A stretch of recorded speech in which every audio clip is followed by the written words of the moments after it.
नमस्कार दोस्तों, चलिए आज जानते हैं कर्म का फल क्यों भोगना पड़ता है। बात प्राचीन महाभारत काल की है।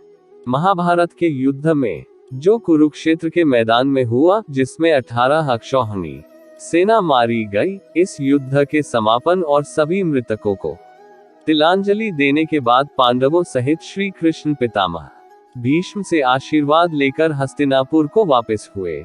तब श्री कृष्ण को रोककर पितामह ने श्री कृष्ण से पूछ ही लिया, मधुसूदन, मेरे कौन से कर्म का फल है जो मैं शरशय्या पर पड़ा हुआ हूँ।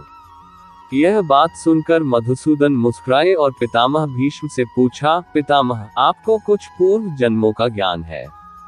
इस पर पितामह ने कहा, हाँ श्री कृष्ण, मुझे अपने 100 पूर्व जन्मों का ज्ञान है कि मैंने किसी व्यक्ति का कभी अहित नहीं किया।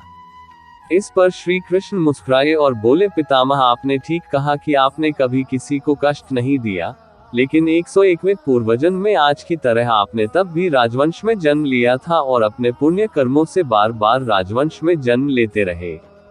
लेकिन उस जन्म में जब आप युवराज थे, तब एक बार आप शिकार खेलकर जंगल से निकल रहे थे, तभी आपके घोड़े के अग्रभाग पर एक करकेंटा कई पैरों वाला कीड़ा एक वृक्ष से नीचे गिरा। आपने अपने बाण से उठाकर उसे पीठ के पीछे फेंक दिया। उस समय वह बेर के पेड़ पर जाकर गिरा और बेर के कांटे उसकी पीठ में धंस गए, क्योंकि पीठ के बल ही जाकर गिरा था। करकेंटा जितना निकलने की कोशिश करता, उतना ही कांटे उसकी पीठ में चुभ जाते। इस प्रकार करकेंटा 18 दिन जीवित रहा और यही ईश्वर से प्रार्थना करता रहा, हे युवराज, जिस तरह से मैं तड़प तड़प कर मृत्यु को प्राप्त हो रहा हूँ, ठीक इसी प्रकार तुम भी होना। तो हे पितामह भीष्म, तुम्हारे पुण्य कर्मों की वजह से आज तक तुम पर करकेंटा का श्राप लागू नहीं हो पाया।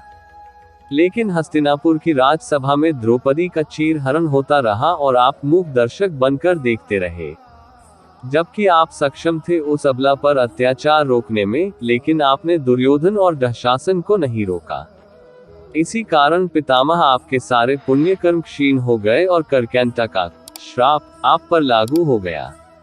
अतः पितामह, प्रत्येक मनुष्य को अपने कर्मों का फल कभी न कभी तो भोगना ही पड़ेगा। प्रकृति सर्वोपरि है, इसका न्याय सर्वोपरि और प्रिय है। इसलिए पृथ्वी पर निवास करने वाले प्रत्येक प्राणी व जीव जंतु को पाप का फल भोगना पड़ता है और कर्मों के ही अनुसार ही जन्म होता है।